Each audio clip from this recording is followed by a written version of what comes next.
Sobat Dekranasda, kali ini kita akan menjelajahi Kapanewon Kasihan. Siapa yang tak mengenalnya?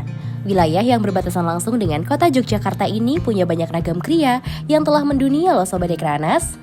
Kerajinan gerabah kasongan salah satunya. Penasaran seperti apa? Yuk kita ke sana.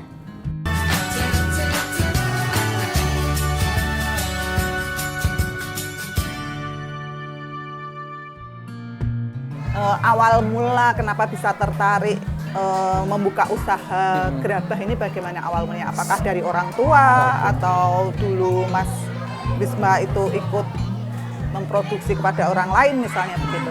Oke, yang pertama itu gerabah ini adalah satu kearifan lokal yang perlu harus dijaga menjadi salah satu budaya tak benda. Terus yang kedua adalah sebagai penerus dari leluhur-leluhur kami sebagai pengrajin. Terus kemudian motivasi selanjutnya itu ingin jadi entrepreneur sih Bu. Untuk mengembangkan potensi yang ada di Kasongan yaitu gerabah itu. Apa nih yang menjadi ciri khas dari gerabah Kasongan itu sendiri ketika kita melihat itu, oh kalau ini produksinya Kasongan begitu? Iya Bu, benar sekali. Jadi gerabah tidak hanya di Kasongan. Yeah. Di nasional sangat banyak gerabah. Yang menjadikan different ataupun berbeda di Kasongan ini adalah bagaimana di Kasongan itu ada sentuhan yang namanya seni tempel. Jadi seni tempel itu adalah gerabah yang ornamennya itu melalui seni tempel ataupun seni tempel itu yang sekarang udah masuk di haki. Ya, ini yang menjadi pembedanya ini. Oh ya, yang ditempelkan di gerabah itu sendiri ya. Dulu ceritanya gerabah ini polos, tidak ada ornamennya sama sekali. Terus kemudian Bapak Sabtoudoyo memperkenalkan namanya seni tempel dan sampai saat ini menjadi ciri khas salah satu gerabah yang ada di Kasongan. Kemudian kalau gerabah-gerabah ini dari awal mengolah tanahnya, kemudian membentuk bentuknya sampai dengan pembakaran itu membutuhkan waktu berapa lama Mas? Kalau kurang lebihnya satu tungku pembakaran itu 2 minggu Bu. Nah satu tungku itu volumenya berapa? Tergantung dari ukurannya. Betul. Terus kemudian juga hambatan kami itu di cuaca. Karena kita kan mengedepankan matahari, cuaca panas dari matahari. Jadi sebelum dibakar harus kering. Oh, harus dijemur dulu. Harus dijemur dulu. Baru kemudian masuk dalam pembakaran.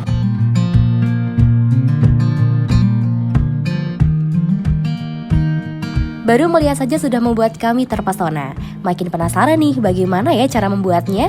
Mari kita coba bersama.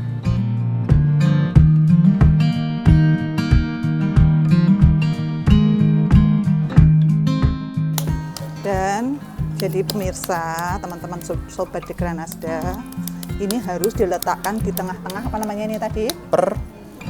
Perbot ataupun alat putar. Kenapa harus di tengah Mas? Karena supaya nanti simetris. Pelan-pelan aja Bu. Nah, ini pelan. Seperti itu. Terus kemudian ambil air sedikit. Tangannya Ibu dicelupkan ke air sedikit. Oke.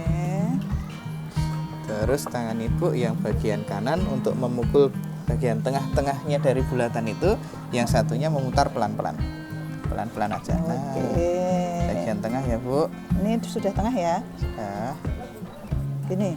Ya, pakai ini Bu. Oh, harus ini ya? Iya, supaya ini? nanti ada cekungannya. Oh ya, intinya ini bikin lubangnya. Betul. Lagi? Udah, cukup. Terus satu jari, kedua jari dicelupkan untuk bagian pinggir sini. Dihaluskan. Nah, terus ya, pinter Ibu nih, lihat. Gitu. Udah, kalau udah kayak gini, langsung kita ambil alat selanjutnya, ini namanya dalim Bu. Dalim? Iya, ini fungsinya untuk menghaluskan bagian, mohon maaf, bibir dari gerabah. Oke, terus ini bagaimana? Tinggal dikasih ornamen kayak tadi Bu. Misal kalau untuk asbak tinggal ditambahkan. Kalau misal nanti ada lagi tambahannya, bisa ornamen seperti bunga. Suka dukanya selama menjalani usaha ini? Nah, yang sukanya dulu aja ya Bu. Oh iya, sukanya dulu. Sukanya pertama bisa ikut mewarisi turunan dari leluhur. Kemudian order banyak itu kan suka Bu. Oh iya, jelas keuntungannya banyak. Nah, order yang banyak dan bisa menambah relasi, bisa membuka lapangan pekerjaan untuk sekitar, mensejahterakan masyarakat yang ada di lingkungan sini. Itu terus kemudian terkait dengan dukanya kita sekarang mulai kesusahan untuk bahan baku, Bu. Oh, Karena kemudian yang kedua yaitu cuaca, Bu. oh ya, cuaca. Cuaca, Iya. hujan. Kalau cuaca kan kita memang tidak bisa, bisa. ya, memprediksi, maksudnya yes, itu sudah Tuhan Yang Maha Esa yang mengatur. Oke. Kemudian ada lagi, Mas? Terkait dengan dukanya yang terakhir itu kalau dari saya itu adalah terkait dengan permintaan legalitas dari kalau bayar ekspor. Oh, legalitasnya kalau bayar ekspor ya. Karena kita harus bikin kayak badan usaha dan lain sebagainya. Nah, sedangkan dari kami biasanya hanya pakai undername. Oh gitu. Berarti kalau izin-izinnya sudah ada ya? Sudah ada.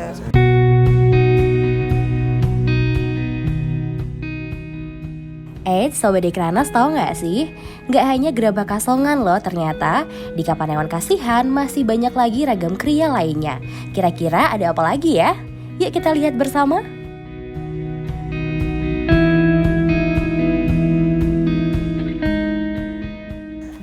Ini kan dari bambu ya, Bu?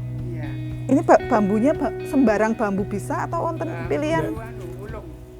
Oh, bambu gulung. Kenapa, Bu, kok milih bambu gulung pripun, Pak? Apa karena itu loh untuk legongnya itu. Kalau apus itu cepat pulih. Gitu. Oh. Nah, ini enggak kalau jadi ini kuat. Enggak. Jadi dari bambu itu dikeringkan sinar matahari dulu atau enggak? Nunggu bambunya kering baru itu disisiki, Pak. Napa pripun? Nah, nunggu ini kering cuma mau di setel aja. Oh, mau dipasang aja, itu di open, Kalau dikeringkan. yang apa itu? Oh, jadi setelah dari bentuk bambu, Sobat Dekranasda, itu kemudian disisiki dibentuk napa niki jenenge nggih? Dibentuk dulu sesuai dengan bentuk yang diinginkan, kemudian di-open. Nah, dari di-open itu baru kemudian dirangkai, gitu Pak. Mau pripun? Apa pun rangkaian ngoten nggih? Oh, sudah. Rangkaian. Setel dulu. Oh, di-setel dulu baru di-open. Nah, fungsinya open itu yang pertama adalah untuk membentuk. Untuk membengkokkan. Kemudian yang kedua anti jamur nggih, Pak? Iya. Iya, jadi bambunya lebih awet. Dikeringke itu kan. Tidak dimakan hama. Jadi ketika dipakai niku mboten. Nah, ini kipasnya. Oh, benjang putrane mboten napa. Jadi ini contoh kipas yang diproduksi oleh Kipas Indah. Bisa untuk souvenir juga ya, Bu, melayani souvenir. Nah, Bu, kisaran harganya bagaimana ini souvenir itu sekarang mulai dari harga berapa? Dari harga 3.000. 3.000. Itu ada minimal ordering nggih? Berapapun. Kak, Oh, minimal order serat. Kalau ada sablonnya 200. Kalau ada sablonnya Nama, 200. ya kasih nama 200. Oh, ya.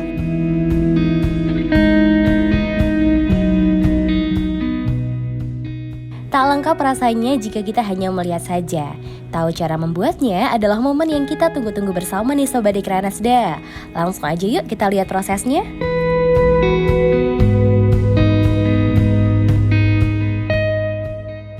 Sejak tahun berapa Pak jenengan usaha ini?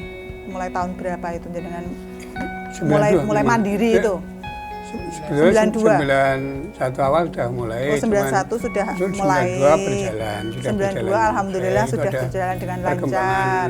Kopi itu kan awal kopi itu orang Perancis karena yang Pesan. memesan gitu. Nah, itu tuh berjalan sekitar 2 tahunan sama orang Perancis itu. Tapi karena perkembangan kerajinan itu kan ditunjang dengan alat modern dari Taiwan itu. Taiwan produksi sangat cepat dan harganya lebih murah. Jauh makanya berbeda ya. tamu saya itu terus Berpindah. berhenti, nggak mau beli sana, cuman berhenti aja. Pak, kalau tadi jenengan ngatur ke soal alat modern tadi pembuatan yang di sana, nah bagaimana dengan Bapak sendiri masih menggunakan alat manual semuanya, tidak menggunakan mesin? Ya, oh, semuanya manual dan dikerjakan sendiri ya Pak.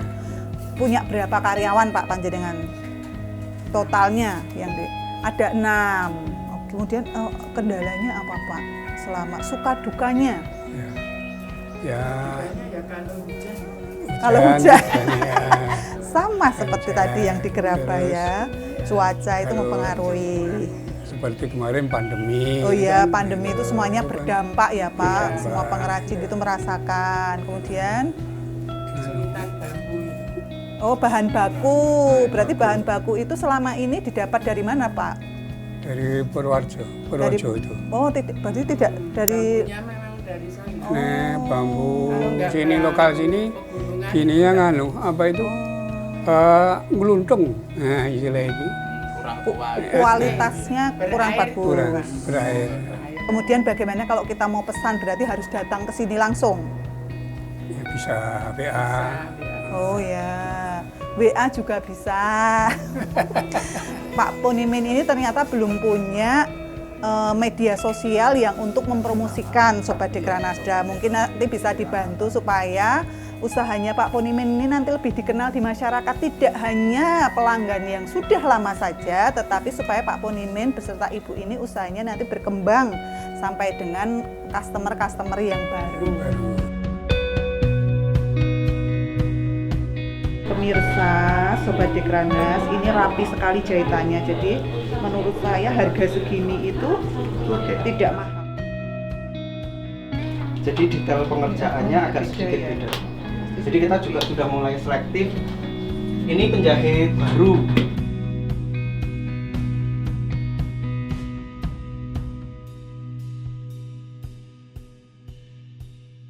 Acara ini dipersembahkan oleh